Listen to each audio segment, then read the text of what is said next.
As we witness racial barriers breaking down in the United States, with whites coming out in unprecedented numbers to vote for a black presidential candidate, a further entrenchment of the racial wealth divide is occurring simultaneously, though garnering far fewer headlines. In this mortgage meltdown crisis, African Americans will lose between $72 billion and $93 billion. Billions of dollars gone, vanished, because of subprime lending.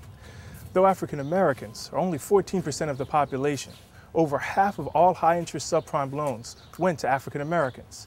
Higher-income African Americans were almost twice as likely to receive high-cost subprime loans as lower-income whites.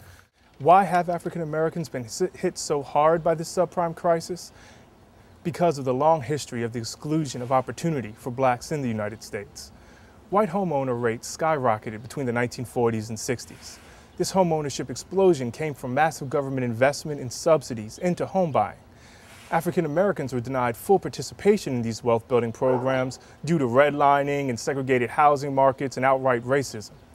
This history, along with inferior income and wealth, has left African Americans with home ownership rate of 47% compared to a 71% home ownership rate for whites. The inequality of home ownership has left African Americans searching for means to more fully share in the wealth of this nation. Since home ownership is a primary source of wealth for most Americans, many blacks became homeowners even as the wages have been stagnant for working families over the last 30 years, and more Americans found themselves in record levels of debt. In the name of providing lending opportunities to historically disenfranchised communities, the subprime industry has stripped hundreds of billions of dollars from Americans, particularly African Americans. A Wall Street Journal article highlighted how self-serving and devious the subprime lending industry has been. They revealed that 55% of subprime borrowers qualified for lower-cost regular mortgages.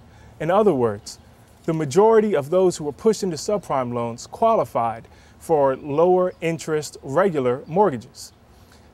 With home values decreasing over 12% in the last year and adjustable rate mortgages causing a spike in mortgage payments, Americans, particularly African Americans, are finding homeownership unsustainable and foreclosure inevitable.